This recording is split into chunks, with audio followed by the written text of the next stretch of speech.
Hola. ¿Empiezo yo, Paco? Perdón. Empiezo Buenas yo, ¿no? tardes. Empiezo yo, tranquila. Vale, perdón. Nada, no te preocupes.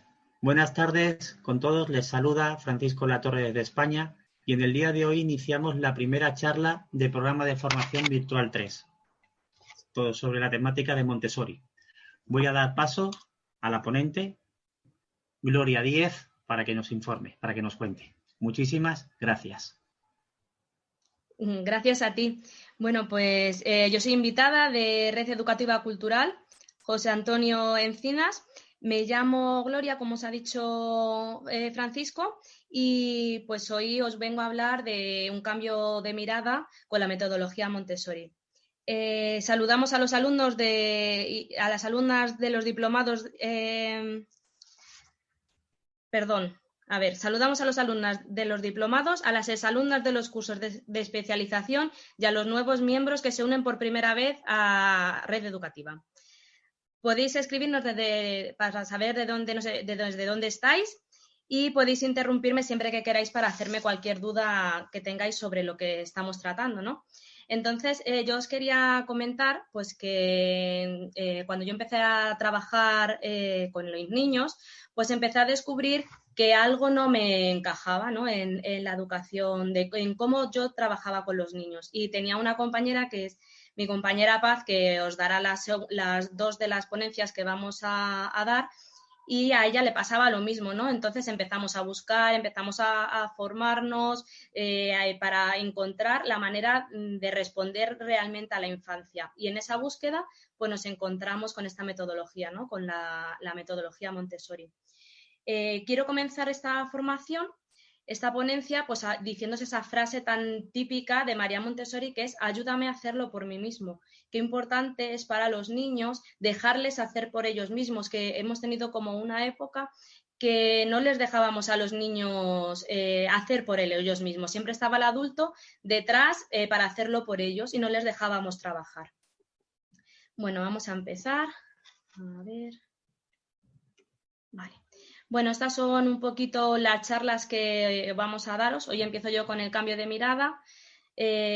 Más adelante, la semana que viene, os vamos a hablar sobre las áreas de trabajo Montessori. Vamos a ir desgranando cada una de las áreas que tenemos en un ambiente. Luego, mi compañera Paz os va a hablar de aprendizaje en movimiento, va a hablar de psicomotricidad vivenciada. Es una manera alucinante de trabajar con los niños, sobre todo en movimiento, ¿no? Porque es lo que ellos necesitan, que estamos acostumbrados a tenerles mucho tiempo sentados y realmente el niño necesita moverse para aprender. Y terminaremos pues hablando de las provocaciones e instalaciones, que este ha sido nuestro último descubrimiento y de verdad es una chulada, cómo reaccionan los niños y cómo dejándoles y confiando en ellos te sorprenden, que muchas veces les estamos continuamente pautando las cosas y ellos realmente son los protagonistas de su aprendizaje y los que nos sorprenden. Tenéis ahí nuestra página, Creyendo la Infancia, donde podéis seguir nuestro trabajo. También estamos en redes sociales y tenemos nuestro canal de YouTube. No podía empezar de otra manera que hablándoos de esta mujer, ¿no? No se puede empezar a hablar de una metodología sin hablarlos de dónde viene, de dónde parte esta metodología.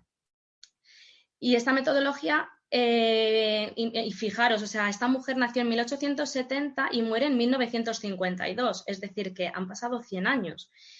Y esa ahora, yo creo, ya lleva muchos años trabajando, o sea, no es que aparezca ahora, pero sí que es verdad que ahora como que se le está dando más importancia, es como que la educación va como con muchos años de retraso y ahora se está dando importancia. También muchos neurólogos educativos, que ahora está muy de moda la neuroeducación, pues están cogiendo esta metodología y demostrándola ya no de una manera observacional como trabajó María Montessori en su época, que no había otros medios, sino ya desde una perspectiva pues más, más médica, más científica, que no simplemente con la observación. Esta mujer fue educadora, pedagoga, científica, médica, psiquiatra, filósofa, antropóloga, bióloga, psicóloga, feminista, humanista, italiana. O sea, esta mujer para ser en su época fue una reivindicación, ¿no? Yo no entiendo cómo cuando tú te formas, ¿no? Como yo que me he formado como maestra y me he formado como técnico y no se tiene en cuenta, no, te la dan una pincelada por encima cuando esta mujer fue una revelación para el mundo educativo. No me voy a detener porque tenemos mucho contenido que dar en contaros la vida de esta mujer, pero de verdad os lo recomiendo que leáis sobre ella, sobre su vida, porque es muy motivante. Entonces, una manera de hacerlo como más lúdico es ver su película, que la tenéis en YouTube. Está lo único en italiano con subtítulos, pero es muy, vamos, que está súper interesante, es muy clara y que merece la pena verla. Se llama Una vida dedicada a los niños, de verdad os la recomiendo. Es muy larga, son 2 horas y pico, pero merece la pena verla. Vamos a empezar con estos principios pedagógicos de la pedagogía científica, que son, por decirlo de alguna manera, a lo que llega ella, ¿no? A las conclusiones. Ella empieza, cuando se da cuenta que quiere trabajar con niños, se empieza porque ella la dan un grupo de niños, si veis la película sabéis cómo llega a ello, porque si no nos entretenemos mucho, pero a ella la dejan trabajar con un grupo de niños que no son considerados, en aquel momento se les llamaban subnormales. Son niños discapacitados, que no eran hasta tal punto discapacitados, sino que en aquel momento los niños que no tenían papás, por lo que fuera, pues los metían en un psiquiátrico. Entonces a ella, como era tan reivindicativa y tan pesada, pues ya le dicen, mira, María, toma este grupo de niños para ti, haz con ellos lo que quieras. Y entonces ella empieza a investigar con estos niños y se empieza a dar cuenta de que tiene una vocación como maestra. Entonces empieza a investigar y aparecen 2 pedagogos que son Itar y Seguin, que a partir de ellos ella empieza a elaborar su propia metodología. ¿Qué ocurre? Que ella descubre que a los niños hay que darles una actividad con propósito. Hasta hoy en día, muchas veces les damos actividades a los niños, pero que no tiene un propósito para el niño, sino que tiene un propósito para el adulto. Realmente no le está sirviendo al niño, que es cuando pierde el interés, se divaga, genera conflictos, porque realmente esa actividad que le hemos planteado no le interesa. Y cuando algo no te interesa, pues no le prestas atención y te pones nervioso y creas conflicto, que eso no es que le pasa a los niños, es que nos pasa a los adultos también, ¿no? Si algo no te interesa, pues no lo haces con tanto gusto como si algo te interesa. Luego, el siguiente punto súper importante y es uno de los prejuicios que tiene esta metodología es la capacidad de libre elección.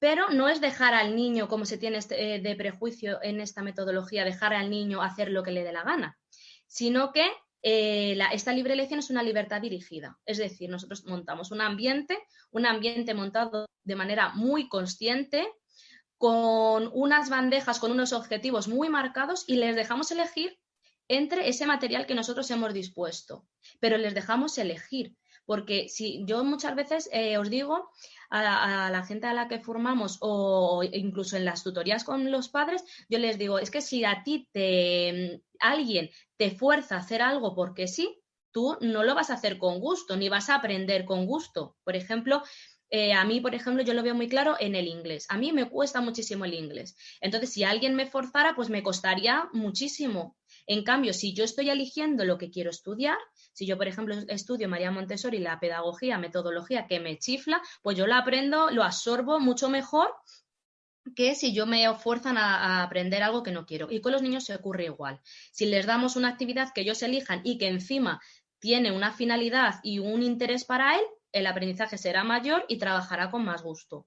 Repetición del ejercicio. Hay niños que por lo que sea tienen interés en uno de los materiales y la pueden repetir una vez y otra vez y otra vez y 1000 veces. Y muchas veces como adultos, cuando hacemos tradicionalmente, yo lo he hecho muchos años, pues dice, venga, anda, que ya eso ya lo has hecho muchas veces. Bueno, pero si es que él lo quiere repetir, pues no pasa nada porque repita la actividad. Es más, es mejor. Está perfeccionando sus movimientos, está viendo el error de la aprensión, de cómo está trabajando el material. Uno que a mí me llama mucho la atención cuando tú estás en un ambiente en Montessori, es la hucha o las cajas de permanencia que tienen cajón. ¿Por qué? Porque cuando ellos meten la bolita, por ejemplo, tiran del cajón y se salen. Y entonces ellos no meten el cajón y entonces meten la bola y entonces ya quieren meter el cajón y claro, no les entra el cajón porque está la bola dentro, por detrás, y le impide entrar al cajón. Y se pueden tirar a lo mejor 3 días haciendo los movimientos hasta que caen en la cuenta que antes de tirar la bola tienen que meter el cajón. Pues eso se consigue gracias a la repetición, ¿vale? Que tenemos que dejar a los niños repetir. Luego también es muy importante, y María Montessori le dio muchísima importancia, habló muchísimo de este tema, y es la dignidad de los niños. Hoy en día hablamos mucho de los derechos de los niños, pero es verdad que con los niños todo vale, y encima ellos lo perdonan todo. Tú lo puedes hacer bien, mal, regular con un niño, que ellos siempre te van a querer, siempre te van a perdonar, no van a tener nada en cuenta, lo ven todo como normal, pero es verdad que hay que tener pues ese cuidado. Por ejemplo, yo que sé, tienes el típico alumno a lo mejor que es más movido y un día, pues que tengas ese cariño hacia hacia ese niño de no hablar de él mal delante de otra persona, por ejemplo, que eso es una cosa muy común que se hace en los coles. O a la madre, pues intentar hablar de ese niño de la misma manera que si fuera un adulto. Porque si fuera un adulto no hablaríamos de él a su cara de esa manera. Pues ellos igual, por ejemplo, ¿no? Por poneros un ejemplo. Luego, la satisfacción interna. Esto es un tema muy conflictivo que entra muy en entredicho en la mayoría de las formaciones, porque es verdad que estamos acostumbrados a ello, ¿no? Es como nos han educado y como educamos nosotros, con premios y castigos. Y es verdad que los premios son algo motivante para mi acto, ¿no? O sea, si mi profesora o mi mamá me da una chuche o me da el juguete que yo quiero, pues voy a hacer lo que sea. Pero realmente, ¿qué ocurre? Que esa satisfacción interna de hacer las cosas bien desaparece y el niño empieza a querer hacer las cosas para satisfacer al adulto, que es lo que realmente quieren. Que lo que quieren es que el adulto esté contento, que el adulto esté detrás de ellos, que le preste atención. Entonces, el trabajo, no sé, espero que se me esté entendiendo, el trabajo en sí, que es lo que a los niños les debería de importar, deja de cobrar sentido, porque lo que les interesa es voy a hacer esto porque me van a dar un premio. Pasa a primer plano el premio y su satisfacción interna y su satisfacción de haber conseguido un reto, de haber aprendido del error de ese material que tiene entre sus manos, ya no tiene sentido, porque van a la profe y le dicen, mira, profe, ya lo sé hacer. Pues no hay que decirle, muy bien, fulanito, no, pues hay que decirle, ¿y a qué te ha gustado?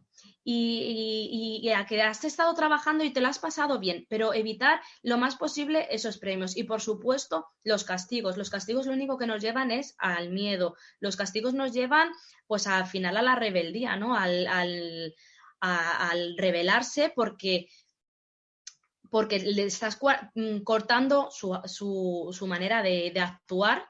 Hay que dirigirla, pero de una manera positiva siempre. Luego, muy importante, el orden. Lo primero porque da satisfacción visual, da sensación de plenitud, da sensación de calma y sobre todo porque les estamos enseñando a los niños que ese espacio tiene una dignidad y que hay que cuidar. Si nosotros tenemos un ambiente en desorden, lo que conseguimos es que haya caos y que ellos lo traten igual. Yo me acuerdo cuando hace años que yo no conocía todo esto, mi manera de trabajar, llegábamos al aula y cogíamos y tirábamos todos los juguetes al suelo para que los niños jugaran. Claro, los niños se tiraban ahí como locos, pero realmente lo único que hacían es esparcir y cuando ya habían esparcido todos los juguetes ya no tenía sentido. Entonces, en cambio, si tú tienes un ambiente con una dignidad, tú tienes un ambiente ordenado, que cuidas, que ellos ven cómo tú alineas las bandejas en la estantería, cómo ven que está todo limpio, ordenado, cuidado, colocado, pues ellos van a hacer lo mismo. Y son muy graciosos cuando tú les ves y dices, cuidamos el ambiente, o ven que uno lo toca y van enseguida. El ambiente se cuida, respetamos el ambiente, porque nosotros como adultos le hemos dado esa dignidad y ellos al final lo imitan. ¿Qué ocurre? Que cuando yo cumplo todas las consignas que os he dado, llega un momento que aparece el silencio y es una de las cosas súper llamativas en un ambiente Montessori. Pero hasta el punto que te molesta el ruido. O sea, hay veces que es un poco violento, ¿no? Cuando tú estás trabajando, los niños están en silencio, cada uno, o sea, alucinante de verdad, es para verlo, es que nadie se lo cree. Yo no me lo creía, sinceramente, cuando empecé a leer y investigar eso, no me lo creía hasta que yo lo tuve entre mis manos y pude experimentarlo. Como niños de 18 meses, 2 años, pueden estar trabajando en silencio con su material, cada uno en su actividad, y no hay ni conflictos ni nada. Van ellos con su bandejita, pum, se ponen a trabajar y hay silencio. Y entra alguien de fuera y el que hablen de manera normal, como estoy hablando yo ahora, te molesta, porque ellos ya aprenden a susurrar. Pero es gracioso que cuando estamos en ese momento de trabajar Montessori, ese susurro surge, pero si, por ejemplo, estamos haciendo psicomotricidad, desaparece, ese silencio desaparece. Entonces, que esta metodología genera ese clima de silencio y de concentración. Luego genera esa autodisciplina, que es la que queremos. Cuando no hay premios y no hay castigos, como decíamos, y hay un amor por ese ambiente y el niño siente que se le tiene en cuenta y que tiene dignidad, aparece esa autodisciplina de cuidar el sitio donde está, respetar a los compañeros. Es alucinante, de verdad, y eso es lo que tenemos que conseguir. No que el niño actúe en función de lo que el adulto quiera, sino que el niño actúe por lo que él quiere y porque es feliz descubriendo sus propios aprendizajes.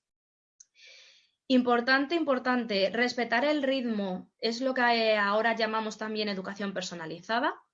Pero esta metodología lo respeta en exceso, porque claro, si un niño está en el periodo sensible, que ya os diré ahora lo que es, de matemáticas, pues va a coger bandejas de matemáticas. Si este niño está en el periodo sensible de movimiento, pues le vamos a ofrecer materiales de movimiento. Como cada uno elige el material con el que quiere trabajar, la personalización de la educación es plena, porque cada uno trabaja su material que le interesa y sigue su ritmo y su necesidad. Repite lo que quiere repetir.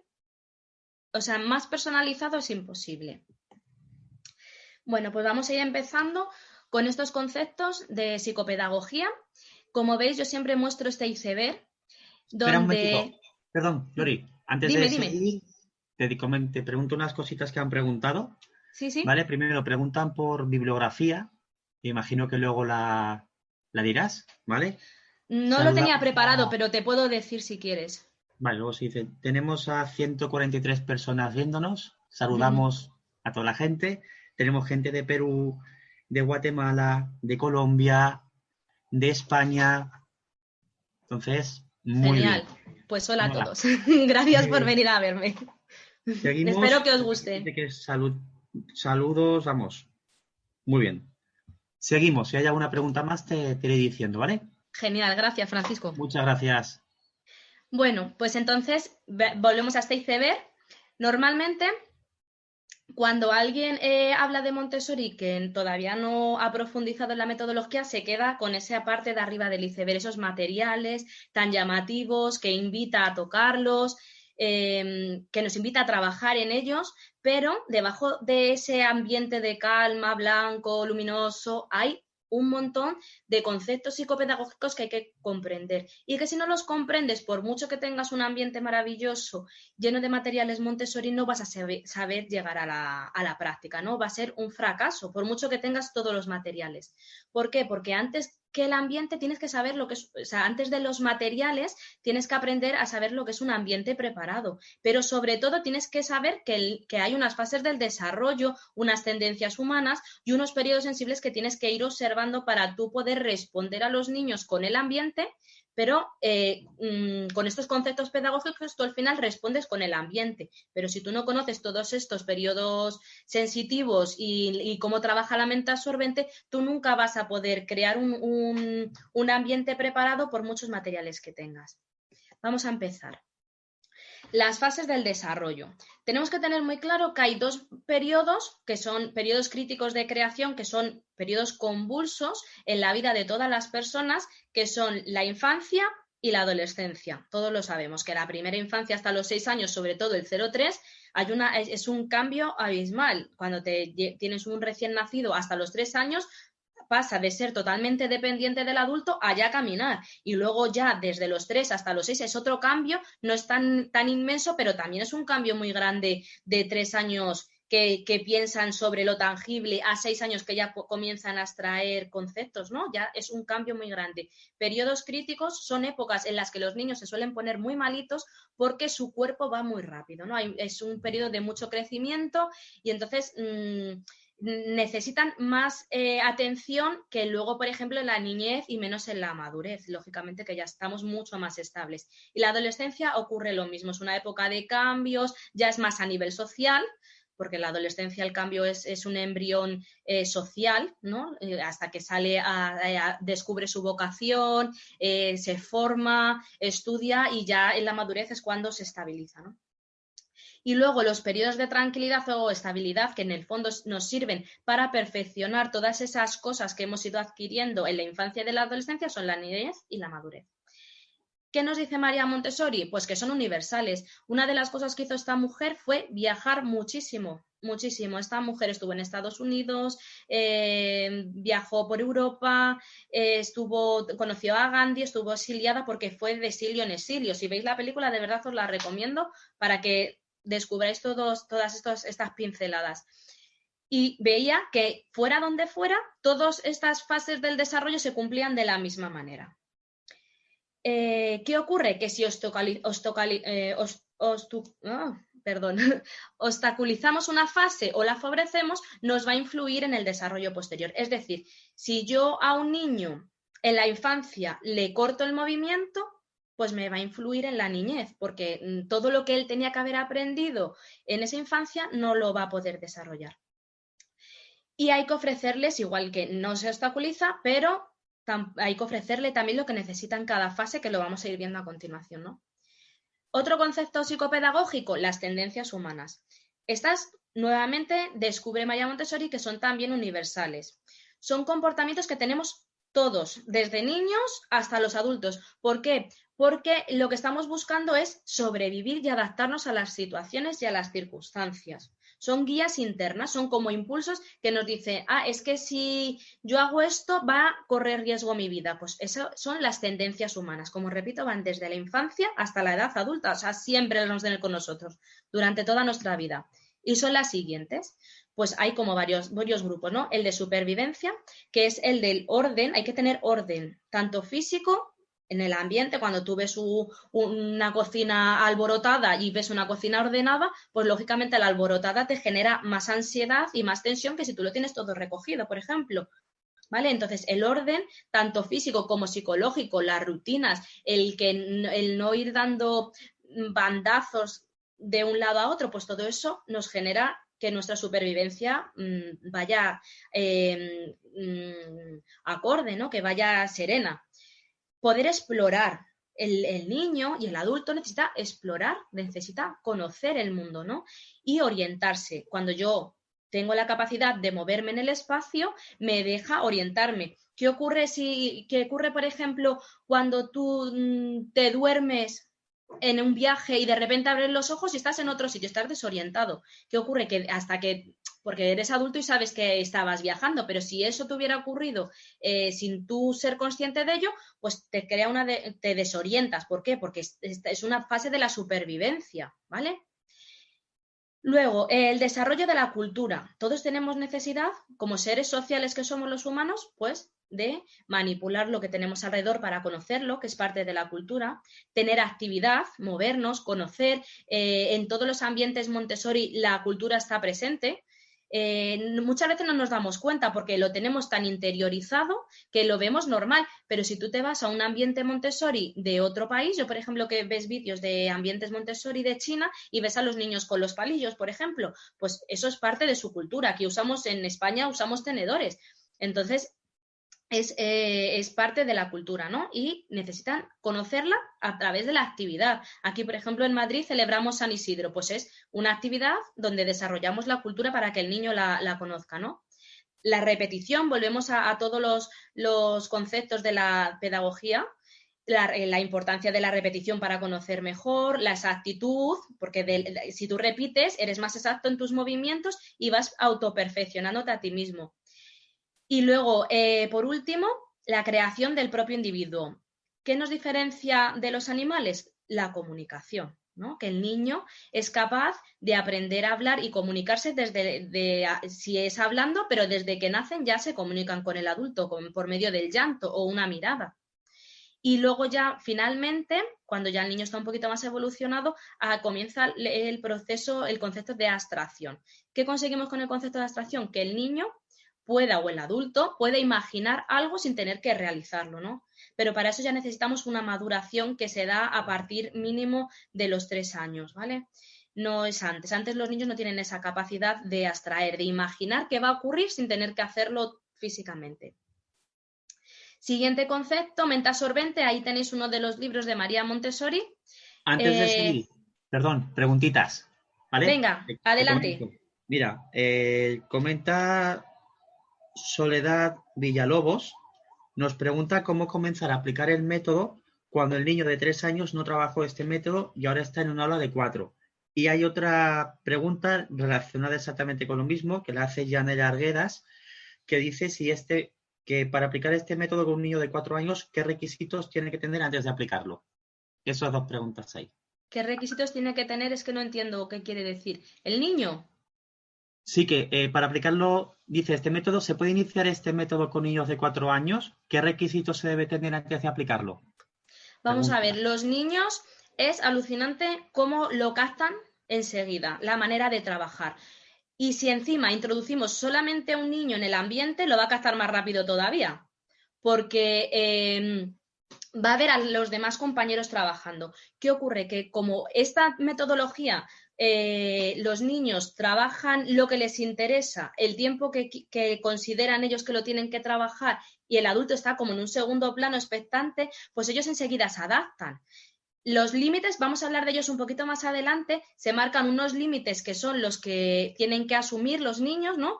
Entonces, ellos lo trabajan enseguida, cogen el ritmo de la clase. Son límites muy marcados y muy concisos, que voy a hablar de ellos más adelante, y enseguida cogen la manera de trabajar. Poco a poco el adulto tiene que irles mostrando cómo se trabajan cada uno de los materiales. Comienzan trabajando aquellos materiales que son más intuitivos, que no hacen falta la presentación, porque esa es una de las cosas que siempre nos surge de duda, ¿no? Cuando tú dices, bueno, es que yo ahora me presento en septiembre, por ejemplo, o como decías en una de las preguntas, ¿cómo lo planto esta metodología con niños de 3 años? De repente que encuentro una clase o de 4 años. Pues bueno, es verdad que hay que ir poco a poco. Y es verdad que eso lo denomina María Montessori, está estudiado, la fase activa del ambiente. ¿Qué ocurre? Que tienes que estar constantemente diciéndole a los niños, pues esto así no, respetamos el ambiente, ahora es momento de trabajar, ahora no es momento de trabajar, estamos trabajando el que se autocontrolen, ¿no? Que muchas veces dice, bueno, es que los niños Montessori hacen lo que quieren, no, al revés, son niños que tienen que, por ejemplo, los materiales del espacio, hay un material de cada cosa, me da igual que les rechifle el limpiacristales, me da igual. Hay un ambiente de cada cosa, o sea, un material de cada cosa. ¿Y qué ocurre? Que el niño tiene que aprender a gestionar su emoción y decir, bueno, pues yo espero a que mi compañero lo deje, porque antes no lo puedo trabajar. Entonces ellos poco a poco lo van cogiendo. Como disfrutan tanto y hay tal variedad de materiales, enseguida empiezan a trabajarlo. Pero es verdad que al principio es una fase dura, que tienen que aprender a autocontrolarse y tienes que enseñarles que las presentaciones, cuando tú haces una presentación de un material, le enseñas al niño a transportar el material, entonces esa fase es de eso, entera, a aprender a transportar las bandejas, a transportar el material, a devolverlo a su lugar como lo encontré, porque si no el compañero que venga detrás no va a encontrar el material bien puesto. Entonces, eso es una respuesta muy larga, pero bueno, espero que con estas pinceladas es una fase muy, es verdad, muy activa. Lo llama la fase activa. Luego ya viene cuando se consigue, de verdad, os lo digo que se consigue. Después de mucho trabajo, al final los niños, incluso entre ellos, son los que se autocorrigen, entre ellos se van diciendo uno a otro, se va diciendo, no, esto así, no, esto así. O van aprendiendo de mirar. Esto es me viene a colación de esta pregunta otro de los prejuicios que hay de esta metodología, que es la de mezclar las edades, ¿no? Se mezclan todos los niños y ¿qué ocurre? Que hay mucho prejuicio sobre eso, ¿no? porque dice, jolín, es que ¿cómo voy a responder a niños de 4 años, de 5 años? ¿Qué ocurre? Que los que son más pequeños, los que entran en 3 años, pues aprenden de los mayores. Y los mayores se sienten súper, vamos, héroes porque enseñan a los pequeños. De ahí la importancia de juntar, hacer ambientes con todas las edades. Y así también entre ellos se ayudan y se controlan porque ellos, los pequeños están viendo cómo trabajan los mayores que ya llevan años trabajando. Espero que haya quedado claro. Vale, tenemos otra pregunta Sí, también y luego ya sigues, sí. que dicen que trabaja en un aula tradicional sin el método Montessori. Ujú. ¿Es posible ir implementando algunos principios y con qué sería bueno comenzar? Es una Vale. clase de 25 niños y niñas. Vale.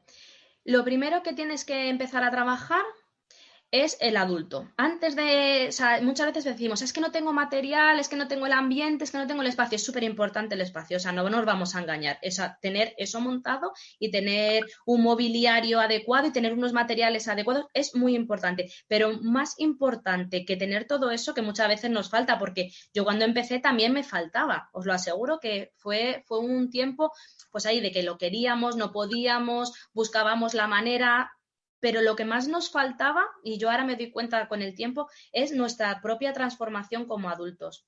El cambiar la mirada, que por eso nosotras ponemos siempre este título a nuestras formaciones, cambiar la mirada hacia el niño, darle esa dignidad que hablábamos, darle ese ambiente de calma, que muchas veces lo transmitimos nosotras somos las que tenemos que aprender a movernos. O sea, es una transformación que no se da en 2 días, es una transformación que te lleva mucho. Aprenderte a mover tú en el espacio, porque muchas veces en España, que no sé, en Perú, que no lo conozco, lo siento, prometo que a lo mejor algún día me hago un viajecito a Perú para conoceros a todos, pero en España tenemos mucha sangre. Yo me imagino que en Perú también, porque somos latinos todos, ¿no? Pero que tenemos mucha energía, ¿no? Sobre todo la gente que trabajamos con niños, es que necesitamos esa energía, ¿no? Ese fuego para movernos. Y hemos tenido que aprender a decir, no, aunque lo tengas por dentro, pero que los niños no lo vean, ¿no? Vamos a ir tranquilos, nos vamos a mover tranquilos en el ambiente, vamos con las manitas en la espalda y les enseñamos a que nos movemos con las manitas en la espalda. Es muy importante que si yo tengo que recoger 5 bandejas, no cojo las bandejas de cualquier manera. Y los niños me están viendo porque dicen, bueno, a mí mi profe me dice que lo tengo que llevar así y la profe va con 2 bandejas, una en cada mano. Entonces, todas esas cosas las vamos a ir modelando. Entonces, lo primero, la transformación del adulto. Y luego podemos ir empezando a meter materiales, poquito a poco, dentro de las posibilidades de cada uno. Lo importante, pues puedes tener, para empezar, una zona de tu clase que tengas un mueble a la altura del niño, súper importante, que esté a la altura del niño, y entonces puedes empezar, por ejemplo, algo muy fácil, los trasvases, que eso lo tiene cualquiera, y les chifla, o vida práctica. No, que son materiales que no requieren mucha inversión económica, que no son las cajas de permanencia, que a lo mejor cada cajita te vale 12 euros, o los cilindros que te valen 50 o 60 euros. Entonces, los trasvases son simplemente, tenemos un artículo en nuestra página web, por si queréis leerlo, justo de los trasvases. Pues es, por ejemplo, 2 botes y voy a trasvasar, pues empiezo con cosas grandes y empezamos con la pinza y hacemos los movimientos muy despacio. Los movimientos cuando nosotros les presentamos el material son muy despacios y sin palabra. No podemos estar hablando, mira, cogemos así, lo metemos así. No, cuando hacemos una presentación de un material siempre es en silencio y con unos movimientos muy marcados. Detrás del trasvase de pinza con la mano empezamos con el de cuchara. Luego podemos introducir las pinzas, que es un material complicado, unas pinzas de plástico o de madera. Y luego podemos seguir trasvasando con embudo o tamizando harina. Eso son cosas que les encanta y son recursos muy, muy económicos de tener. O el limpiacristales, ese de verdad es que les rechifla. Yo no sé cómo les puede gustar tanto limpiar cristales o tenerles bayetas. Nosotras, por ejemplo, compramos toallas y de las toallas, una compi que sabía coser fenomenal, nos hizo manoplas como las que se usan para ducharnos, de que metes así la manita, pero a su tamaño, porque eso es otra cosa importante, que los materiales que nosotros pongamos en el ambiente para que el niño trabaje sea de su tamaño. Yo no le puedo poner una jarra de litro, le tengo que poner una jarrita pequeñita. Y yo no le puedo dar una manopla del tamaño de mi mano, le tengo que dar una manopla que a él le facilite, ¿no? Eso es otra de las características de los materiales. Pero, por ejemplo, empezar con eso le rechifla y es una cosa económica. Y luego vas comprando materiales o tu centro irá comprando materiales poquito a poco. Además, vas viendo la transformación, la gente, los compañeros se van motivando, porque sí que es verdad que yo veo importante que el resto del equipo no es prioritario, pero es verdad que si el resto del equipo está en consonancia, pues es más fácil trabajarlo, ¿no? Si todos vamos en la misma línea, ¿no? Sobre todo porque esos niños luego suben de nivel y, claro, hay veces que es complicado. Les enseñamos una manera de trabajar que luego a lo mejor otro compañero pues no le entiende, ¿no? Lo ve hasta contraproducente, ¿no? Perfecto. Vamos a hacer una cosa, Glory. Sí. No te voy a interrumpir ya hasta el final del todo y al final tendremos mejor las preguntas, ¿vale? Vale. Saludamos a las casi 200 personas que tenemos, o sea que va muy bien. Y lo que te digo, seguimos de tirón hasta el final y luego al final dejaremos 10 minutos para preguntas que están preguntando cosas súper, súper, súper interesantes. Genial. Luego te las digo. Gracias. Genial. Bueno, pues entonces vamos con otro concepto psicopedagógico. Tan importante es este concepto psicopedagógico que María Montessori hizo un libro que tituló La mente absorbente. Esta es una capacidad del niño que yo siempre digo que ojalá no se esfumara, que la tuviéramos siempre. Porque ¿qué hace? Esta mente absorbente lo que hace es recoger todos los elementos que tiene en su ambiente y construirse y crecer, ¿no? Entonces, ¿qué ocurre? Que si nosotros le favorecemos un ambiente rico en estímulos, esta mente absorbente va a conseguir que el niño reciba y cree una cognición muy rica. En cambio, si este niño se cría en un ambiente muy pobre, como le ocurría a los niños que leyeron a María Montessori, que no es que estuvieran enfermos, sino que estaban, no tenían estímulos, no tenían estimulación ninguna. Entonces, esos niños absorben lo poco que tienen. Estos niños jugaban con las migas del pan, era lo único que tenían en sus manos. Y entonces con eso crea, porque lo que está claro es que tenga un ambiente rico, tenga un ambiente pobre, el niño va a aprender, más o menos, pero va a aprender, porque tiene esta capacidad, esta mente absorbente que le va a autoconstruir. ¿Cómo funciona? Trabaja de manera inconsciente. No requiere ningún tipo de esfuerzo y es natural. O sea, esto sale del niño, es cuando decimos, es que lo absorbe todo. Pues esto es la mente absorbente. Pero es que no selecciona, es lo bueno, lo malo, lo regular. Entonces, por eso tenemos que cuidar mucho nuestro ambiente. ¿Qué ocurre?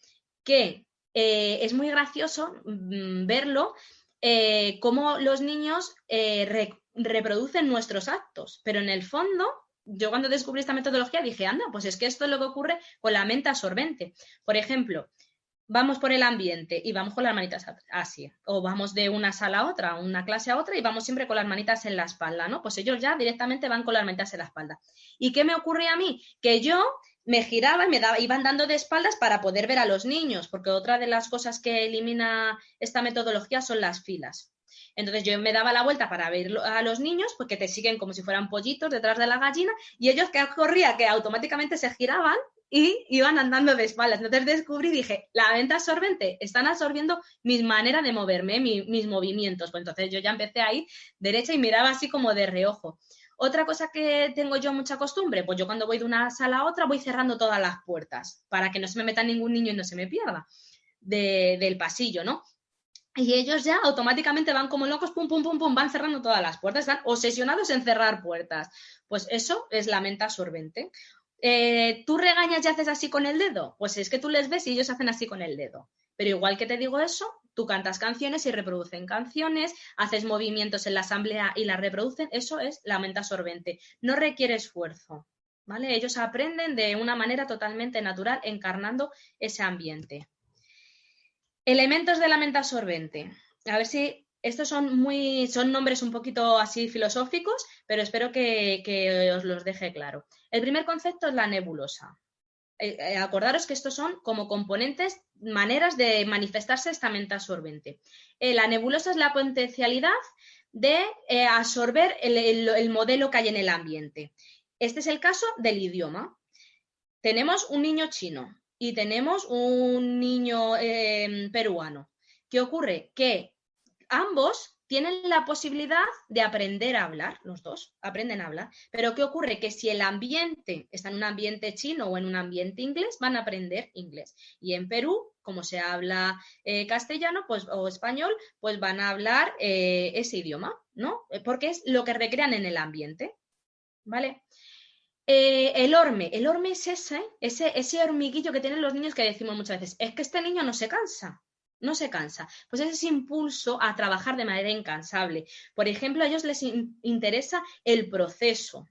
Los adultos, nuestra manera de actuar es, voy a trabajar, voy a hacer algo en el menor tiempo posible y con el menor esfuerzo. Esa es la filosofía de vida de los adultos. Ellos no. Ellos, voy a hacer un trabajo que me va a durar el tiempo que a mí me dé la gana. No tengo prisa, porque los niños no tienen prisa, gracias a Dios tienen esa suerte. Y me da igual el esfuerzo que me requiera. Por ejemplo, yo voy a poner la mesa, pues yo que si voy a poner los tenedores y somos 6 en mi casa, cojo 6 tenedores del cajón y pongo la mesa, pum, pum, los 6 tenedores. Filosofía del adulto. Filosofía del niño. Uy, pues como a mí me gusta moverme y tengo necesidad de movimiento y quiero trabajar porque disfruto yendo para arriba abajo, pues va por un tenedor y lo lleva a la mesa. Y voy a por otro tenedor y lo lleva a la mesa. A los adultos muchas veces nos crispa, pero que sepáis que eso es una manera de trabajar natural en el niño, una parte de la mente absorbente. Y por último, está el NEME, que es esa adaptación a nivel social. ¿Qué ocurre con el NEME? Por ejemplo, los niños que han nacido ahora viven con la tecnología, la dominan perfectamente, pero ¿qué ocurre? Que cuando yo nací, no había tanta tecnología, bueno, no había nada, no había ni móviles, ni ordenadores, ni nada. Entonces hemos tenido que trabajar con un esfuerzo, hacer esfuerzos para poder dominar esta técnica. En cambio, los niños de hoy en día no les cuesta ningún esfuerzo. Lo mismo ocurre, por ejemplo, con los esquimales. Los esquimales ven nieve y conocen 70 tipos de nieve. Y yo veo nieve y a mí la nieve me parece toda igual. Pues ellos, como han crecido en un espacio social donde saber qué tipo de nieve es importante, pues ese NEME le hace absorber todos estos detalles, ¿no? Seguimos, periodos sensitivos. Súper importante aprender a localizar todos los periodos sensitivos de los niños. ¿Por qué? Porque gracias a estos periodos sensitivos vamos a responder a las necesidades de los niños. ¿Y por qué también? Porque estos periodos sensitivos, si no se satisfacen, nos van a crear conflictos. Pero si no se satisfacen, también lo que ocurre es que llega un momento que pierden esa capacidad de aprender sobre ese periodo sensitivo y entonces ya tendría que aprender de manera con esfuerzo, ¿no? Entonces es muy importante. Son también universales, se dan en todos los niños de todo el mundo. Son unas guías que le dicen al niño, ahora tienes que aprender, ahora te interesa mucho la zoología. Y están como locos con la zoología. Y ahora te van a chiflar las construcciones. Y están buscando ahí, haciendo sus experimentos con construcciones. ¿Vale? Es algo como una necesidad. Ahora vas a vida práctica y es que tienes necesidad de ponerte los zapatos solo, por ejemplo, o vestirte solo. Cuando el niño ve ese periodo sensitivo satisfecho o siente una gran satisfacción y cuando lo trabaja y lo trabaja y lo trabaja, profundiza y consigue perfeccionarlo, se desvanece y ya pasa otra cosa, ocurre otro. Hay veces que se solapan, no solamente hay un periodo sensitivo y solo hay uno, hay veces que se solapan varios, ¿vale? Pero cuando ya lo ha trillado mucho, por decirlo de alguna manera, es verdad que se desvanece. Se observan, por eso es muy importante esa transformación del adulto que hablaba. Otro factor importante de la transformación del adulto es aprender a observar a cada uno de los niños que tenemos.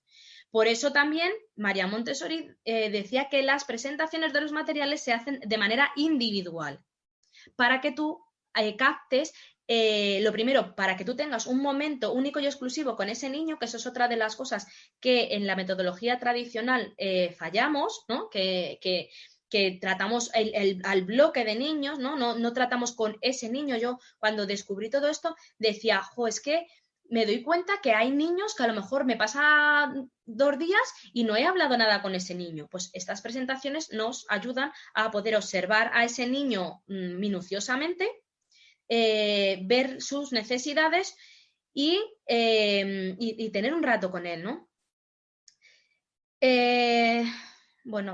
Cuando no ocurren, cuando no los satisfacemos, estos periodos sensitivos, es cuando ocurre lo que se denomina un poquito, y con un término muy feo que a mí no me gusta nada, las rabietas, ¿no?, de los niños.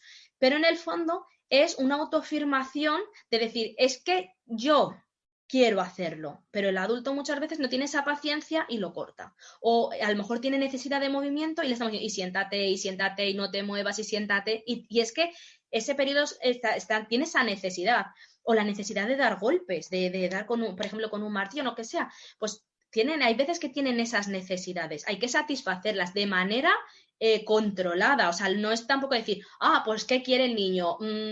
¿Dar golpes? Pues nada, que golpee la pared. No es eso. Hay que decir, bueno, pues si tiene esa necesidad de saltar, pues voy a facilitarle ejercicios donde salte, por ejemplo, ¿no? Seguimos, ahí los tenemos, súper importantes tenerlos claros. Las edades que yo os pongo ahí son orientativas. El orden, que hemos hablado, súper importante en el ambiente, pero también tienen su periodo que ellos lo necesitan, van ordenando, incluso empiezan a ordenar antes de trabajar, lo ordenan a su manera muchas veces y decimos, pues es que esa no es la que yo tenía, ¿vale? Pero está ordenando, está en ese periodo sensitivo, no sabes lo que está en sus ojos, ¿no? Desarrollan el desarrollo de los sentidos de 0 a 6, qué importante es ofrecerles sensaciones. No solamente darles sensaciones visuales, auditivas, olfativas, que den mucha información para que eso se traduzca en cognición, que es la siguiente fase, cuando viene el refinamiento sensorial, empiezan a graduar. Empiezan con las tablas de color, empiezan con la 1, las tablitas de color, luego van a la 2 y luego ya empiezan con la 3 y ya hay una gama de colores bestial, ¿no? Ese refinamiento, lo mismo nos ocurre con los pesos. Pero ya es muy minucioso, pero para llegar a tener esa percepción tan minuciosa tenemos que haber desarrollado los sentidos previamente. Desarrollo del lenguaje oral, lo que hablábamos un poco antes, que se da desde el vientre materno, y cómo a los niños recién nacidos, bebecitos, en adelante la voz de las personas es lo que más les llama la atención, ya está demostrado científicamente.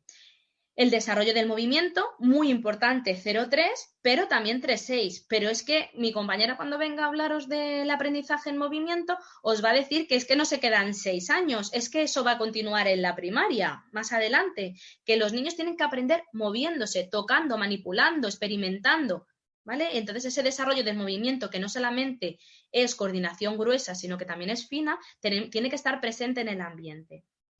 La escritura. Ahí está el periodo ese de la necesidad de aprender a escribir de 3 a 6 y la lectura la escritura de 3 a 5, la lectura de 3 a 6. Esa necesidad de que los niños, ella trabajaba con letras de lija, y entonces los niños tocaban la A y tocaban la B, pero es que luego de ahí pasaban a las letras móviles y seguían tocando la A, porque el lenguaje es tan abstracto que es muy complicado abstraerlo, ¿no? Entonces, si ellos lo tocan la A y tocan la B y la tocan con la lija y luego pueden manipularlo como si fuera un puzzle, pues aprenden de una manera lúdica y en movimiento y siguiendo esos periodos sensibles. Y luego las lecciones de gracia y cortesía, que son una parte de vida práctica, lo veremos en el módulo próximo que os vamos a dar, pues es un poco pues los modales, el saludarnos por la mañana, el despedirnos, el darnos las gracias, el pedir perdón, ¿no? Ya hemos terminado con los conceptos pedagógicos, pero no me quería cortar este concepto tan importante también de la pedagogía de Montessori, que es la conquista de la independencia, porque todo esto que hemos hablado mucho responde a esta necesidad que era como empezábamos con esa frase de María Montessori de hacer lo que lo quiero hacer yo solo, de déjame hacerlo por mí mismo, ¿no? Entonces, ese 0-6 aparece la independencia física, que es cuando el niño es bebé y consigue moverse hasta que consigue una independencia física. Ya se puede mover por el ambiente, coger las cosas, llevarlas. Luego aparece de 6 a 12 años esa independencia intelectual, donde el niño ya empieza a pensar por él mismo, a razonar, a abstraer los conceptos.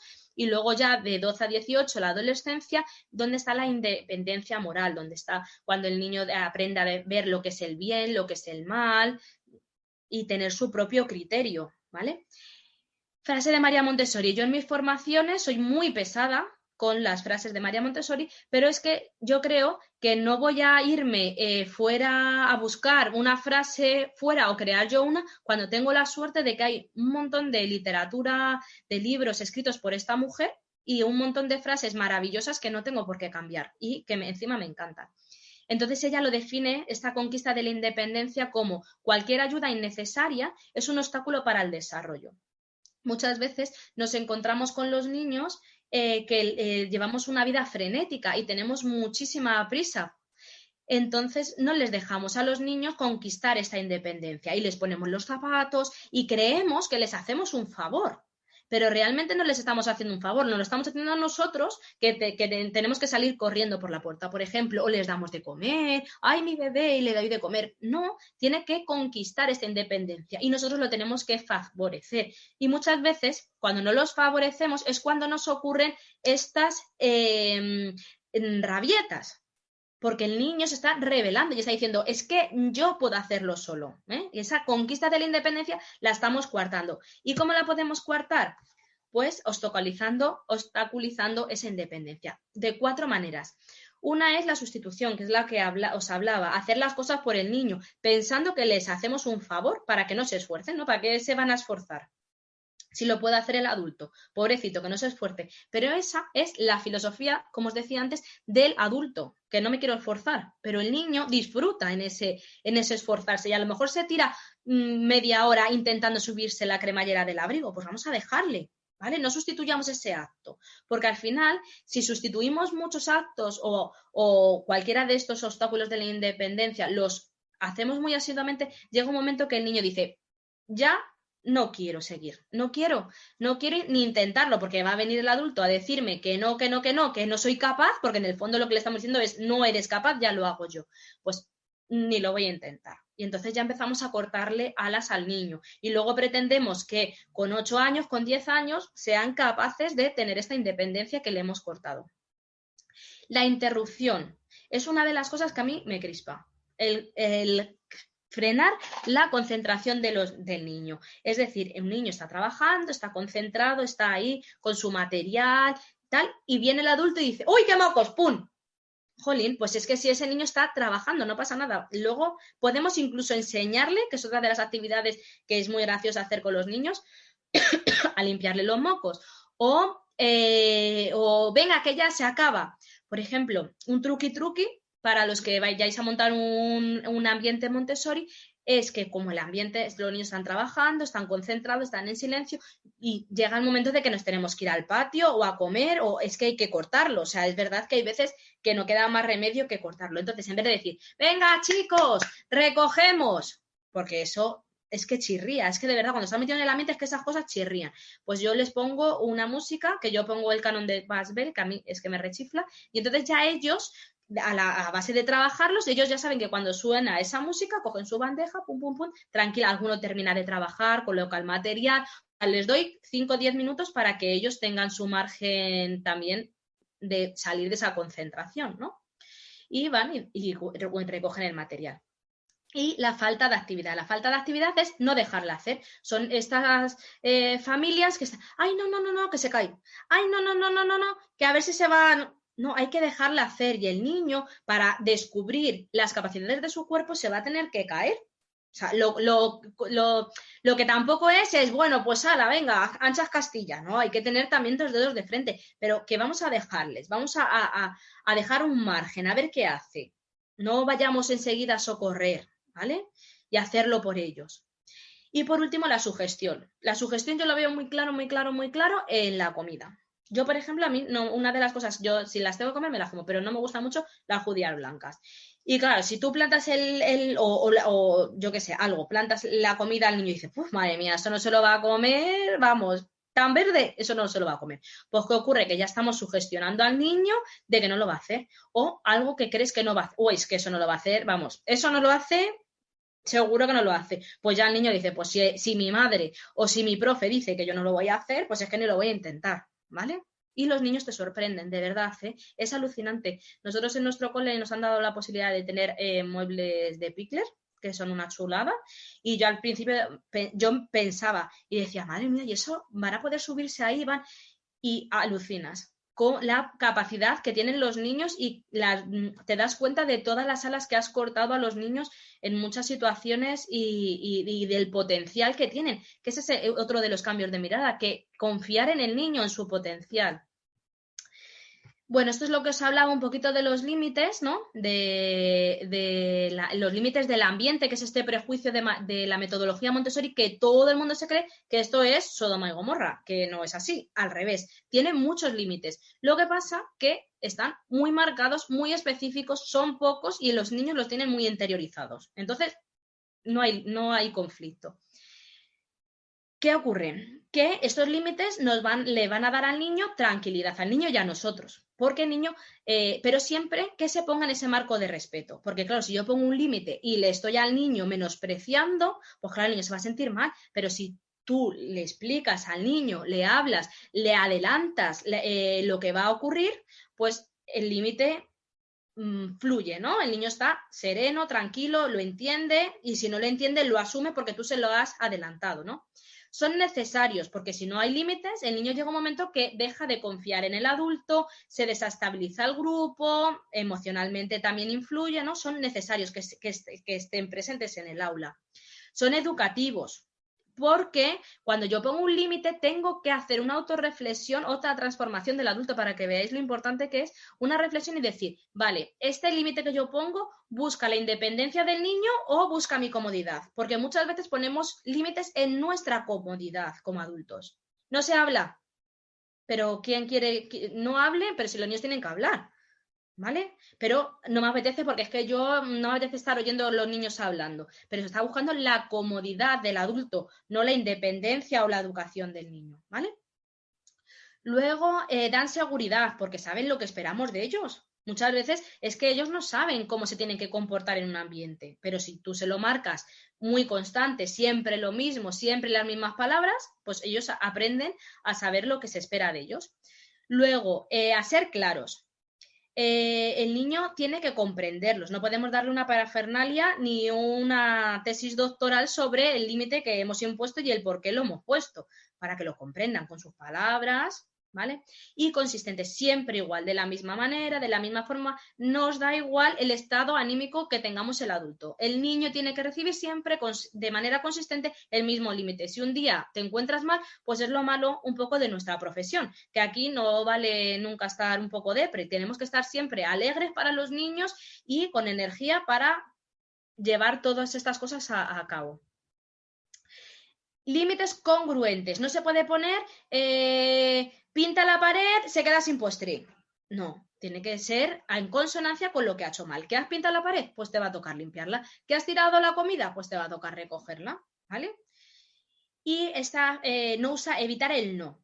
Esto no quiere decir que no voy a decir nunca no. Eso no quiere decir. Lo que digo es que el no hay que protegerlo y hay que guardarlo para que cuando yo diga un no, el niño haga clean, porque muchas veces estamos, no hagas esto, no te subas por ahí, no toques aquello, no, y el niño oye no como campanas celestiales.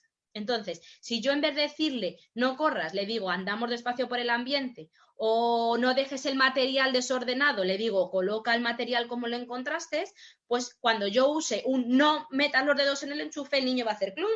Uy, mi profe ha dicho no. ¿Vale? Protejamos ese no lo usemos constantemente, que es mucha la tónica que tenemos los adultos. Y luego son temporales, no es lo mismo un niño de 1 año y sus capacidades que un niño de 6. Van variando, cada vez les vamos dando más responsabilidad, cada vez van teniendo más dedos de frente, ¿no? Más autocontrol, más gestión de las circunstancias. Muchas veces podemos prevenir El conflicto sí observamos. Otra vez, transformación del adulto. Y fijaros todas las veces que os lo digo, pero es que es la verdad. No es el material que es importante, ni es los muebles que son importantes. Lo más importante, el primer paso, es darnos cuenta de todas estas cosas. Observar al niño, porque muchas veces cuando lo observamos podemos evitar ese conflicto, ¿no?, que nos puede surgir. Si yo adelanto lo que va a ocurrir, por ejemplo, un día de mucho conflicto, pues es el día de que vienen los reyes al cole, o el día que hay un festival de no sé qué. Entonces, si lo vamos adelantando, vamos a decir, pues va a pasar esto, y hoy es un día muy especial y van a venir los abuelos. Lo vamos adelantando, pues vamos a evitar muchos de esos conflictos, porque el niño va a saber lo que va a ocurrir, que no que de repente aparezcan disfrazados en un escenario con 40 familias allí mirando. Pues si lo vamos un poquito adelantando, va a ser más fácil para el niño. Y cuando el niño, clarísimo, de verdad, comprobado, cuando el adulto responde a los intereses, responde a los periodos sensitivos, comprende las tendencias humanas, permitimos la libre elección, dejamos aprender al niño por sí mismo, le respetamos, le damos dignidad, en ese momento conseguiremos que el niño tenga disciplina, pero su autodisciplina. No que haga lo que le dé la gana, sino que va a comportarse con disciplina en un ambiente, pero porque él va a querer y porque lo ha interiorizado de manera satisfactoria, no porque ha habido un adulto que se lo ha impuesto de manera con miedo, ¿no? Bueno, este es un cómic que yo uso mucho, que me encanta, que es de Tonucci. Es un crack de la educación, a mí me encanta. Y entonces, pues es lo que decimos, con 6 años, algo así, con 8, se hace así, pero ya no con 6, es que desde antes ya estamos, y algo así, no se hace así, y la flor, hay un vídeo muy gracioso en YouTube que le obligan a la niña a hacer una margarita. A mí es que ese vídeo me emociona muchísimo, que le enseñamos a la niña a hacer una margarita con el palito verde, el circulito, los petalitos rojos, y llega un momento que la niña no sabe hacerlo de otra manera que no sea de esa manera y está buscando la aprobación del adulto, que ya os he hablado de eso. Y llega un momento que llega y le dicen, venga, elige, ¿qué elige? Elige, y el niño ya no sabe elegir, si se lo hemos pautado absolutamente todo. ¿Qué va a elegir el niño? No va a poder tomar decisiones. Nosotras respondemos a esta capacidad de aprender a tomar decisiones con las provocaciones e instalaciones que os hablará mi compañera también más adelante. ¿Vale? Venga, estos son los límites súper marcados que tenemos, vamos, a fuego ahí en el ambiente. Me respeto a mí mismo, respeto a mis compañeros, respeto el ambiente y los materiales. Y esto es que no se pueden evadir, o sea, no hay excepciones, siempre están presentes. Espero el turno cuando alguien está usando el material. Imaginaros, hoy en día que los niños lo tienen todo 200 veces, esa capacidad de decir, jolín, ese niño tiene ese material y yo no lo puedo coger. Y solamente hay ese material, un material. No me vale poner 18 materiales de lo mismo, un material para que trabajen esto. Espero el turno cuando alguien está usando un material y devuelvo el material a su lugar como lo encontré, pensando en el otro. Lo estamos trabajando desde pequeñitos. Vamos a pensar en el otro compañero. Si a mí me gusta encontrar el material así, yo lo voy a devolver igual colocado, de la misma manera. Lógicamente a los chiquinines hay veces que hay que ayudarles, tampoco no vamos a engañarnos, hay que estar detrás de ellos y ayudarles porque no tienen todavía esa capacidad. Y finalizo con esta frase de María Montessori que nos dice, sembrar en los niños ideas buenas, aunque no las entiendan, los años se irán encargando de descifrarlas en su entendimiento y hacerlas en su corazón. A mí de verdad, o sea, es que esta mujer de verdad descubrió la verdadera esencia de la infancia. Y bueno, pues esto un poco para que sepáis que nos podéis ver en nuestra página si queréis seguirnos, que nosotras escribimos artículos constantemente sobre educación, asesoramos en centros, damos formaciones presenciales, también hemos lanzado la formación online, tenemos canal de YouTube donde podéis ver presentaciones.